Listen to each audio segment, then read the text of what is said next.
jumping around, and definitely when you look at last season, speaking of that song, no question, Wisconsin definitely caused a huge house of pain toward any defense that tried to stop the Badger running attack. Very few defenses were successful at doing that.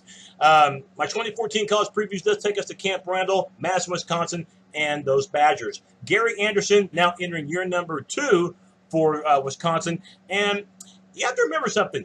Gary Anderson, he's responsible for turning Utah State Aggie football around. I mean, before he got there, unless you're the team that you follow played Utah State during their non-conference part of the season, you had really no idea, I don't think, of where Utah State was, who they were, what their mascot was as well. But Anderson made Utah State known. He turned them into a winner, and they're still a winner even to this day, even though he hasn't been there for a couple of years. Aggies, by the way, could win the Mountain West this season. But looking at Anderson, I don't think 9-4 is that bad of a job for year number 1 in 2013. Remember, all 4 of their losses were by 10 points or less. So they were competitive in every single game they played in last season. And this season, the ground attack, I know a lot of people are thinking, well, how do you recover from losing James White, who averaged 1,000 yards per season in his 4 years there? He led all running backs in touchdowns with 13 and had over 1,400 yards. Believe it or not, I think this running attack could be even better. No disrespect to James White, but Melvin Gordon, he didn't get near as many touches as James White did. From a yardage perspective, didn't matter. He gained actually more yardage on the ground than White did, over 1,600 yards for Melvin Gordon. And Gordon, by the way, averaged more yards per carry than White with 7.8. Had almost as many rushing touchdowns, 1 fewer, by the way, than White with 12. And the backup, Corey Clement, he can play too. He averaged more yards per carry than any of the backs. 8.2 a carry, and by the way, had over 500 yards rushing and had 7 TDs. So the ground game, I think, don't have to worry about it. It's going to be solid. Offensive line should be solid too.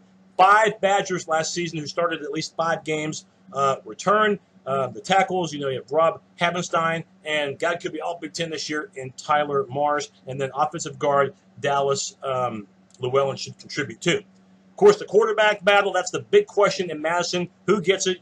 Do you give it to Joe Stave, who's played there since midway through his freshman year? Last season had 22 TDs, but 13 interceptions. That's a bit of a scare if you're a fan of Wisconsin. And even more of a scare is that shoulder, which he injured in the Capital One Bowl against South Carolina, and that costed him valuable spring playing time. And by the way,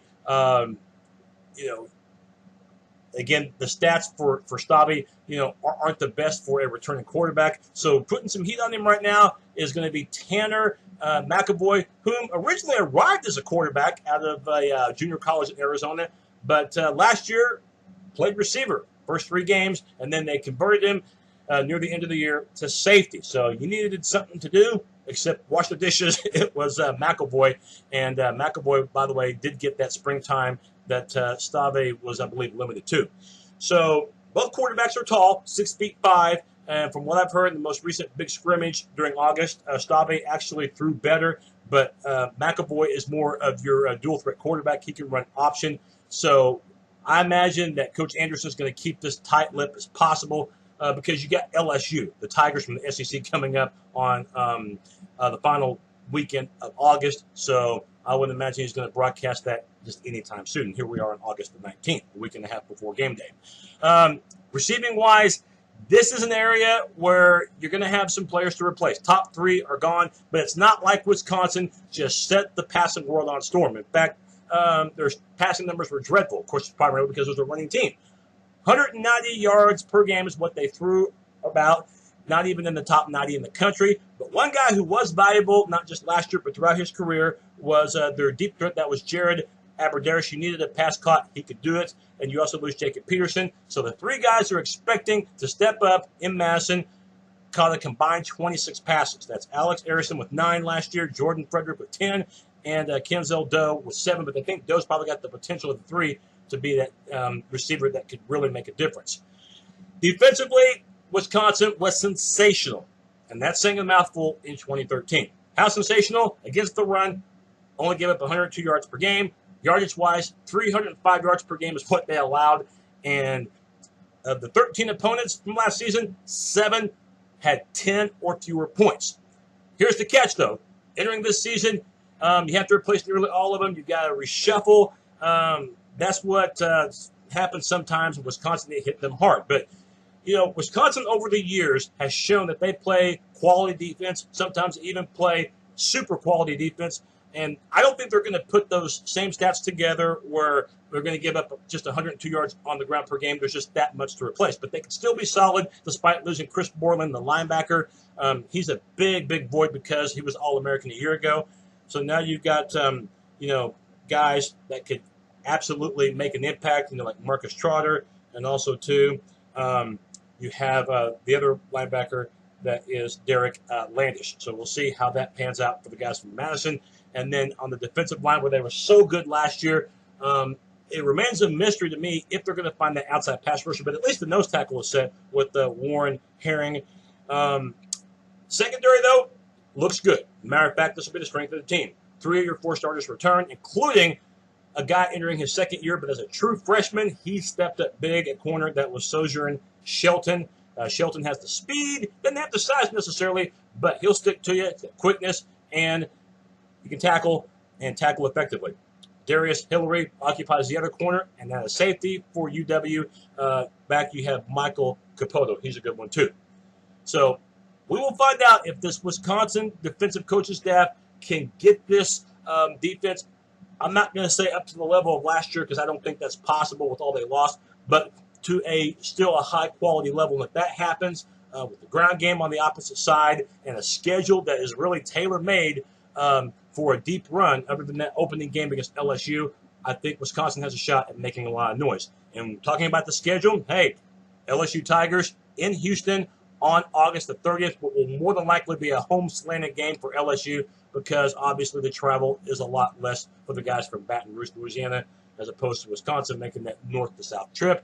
But still, that's a very attractive non-conference game, one of the best of the year, and a great way to kick off 2014.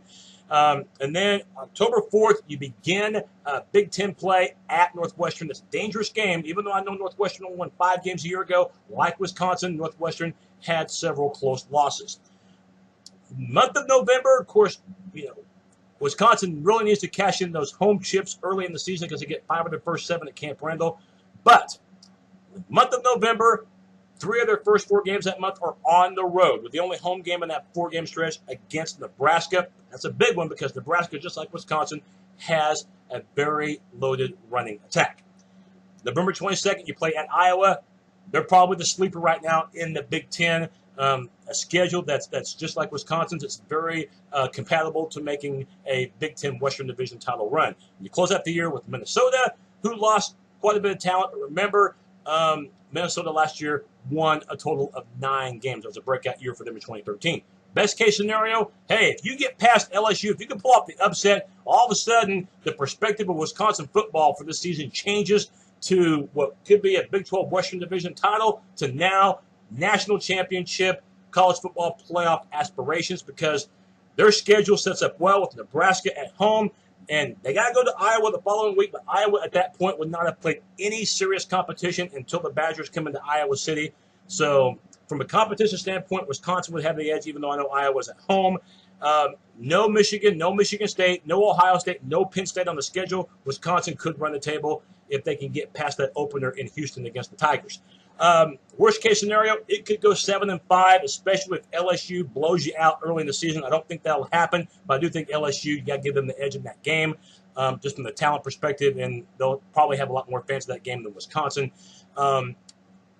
If you lose at Northwestern, suddenly your confidence is lost, and you still have that dreadful month of November to play where you're going to be playing the majority of the time away from home. Likely scenario, 9-3. LSU I have as a loss, but I have them winning their other 3 non-conference games, which should be wins.